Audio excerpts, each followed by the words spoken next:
3ஆம் தேதி நைட்டு ஒரு 57 பேர் குரூப் கைலாய யாத்திரைக்காக தமிழ்நாட்டுல இருந்து பல இடங்கள்ல இருந்து கேதர் பண்ணி அவங்களை அழைச்சிட்டு போனோம்.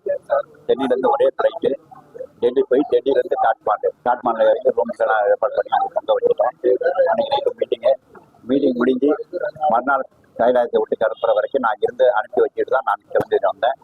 நேற்று நைட்டு கூட நான் அவர்கிட்ட பேசினேன். நல்லா இருக்கா, எல்லாம் குரூப் நல்லா போயிட்டு இருக்கு அப்படின்னு சொன்னாரு. நீ காலையில 8 மணிக்கு டிஃபன் சாப்பிட்டு அந்த ஏரியா விட்டு கிளம்புறப்போ ஒரு 9 மணிக்கு பையன் பேசுற. அதுல 3 பஸ் போனதுல ஒரு பஸ்ல ரகுன்னு ஒருத்தர், 2வது பஸ்ல பையன், 3வது பஸ்ல இருந்து வெங்கட்ராமன் மயிலாடுதுறை இருக்கிற பையன், 3 பேர் ஒரு வண்டிக்கு சீப்பா போட்டு அனுப்பியிருந்தாங்க. அதுல ரகுங்கிறவர் தான் போன் பண்ணாரு. இது மாதிரி ஒரு வெடி விபத்து ஏற்பட்டது, அதுல நில அதிர்வு ஏற்பட்டுச்சு, அதுல இருந்து நாங்க தப்பிச்சு ஒரு வண்டியை தான் நாங்க டிரைவர் வந்து காப்பாற்றி வெளில கொண்டு போனோம். அடுத்த வண்டி நாங்க திரும்பி பார்க்கும்போது அது பள்ளத்துல உருண்டது பார்த்தோம் அப்படின்னு சொல்லி அது போன் பண்ணாரு.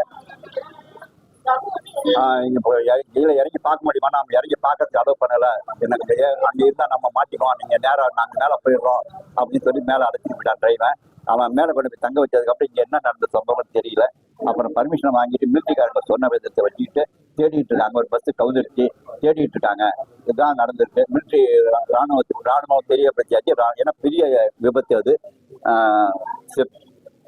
அது வாயால சொல்ல அந்த அளவுக்கு நல்லது. அதுல எவ்வளவு பேர் வருவாங்கன்றது தெரியல. அண்ணன் தான் வழி சொல்றோம்.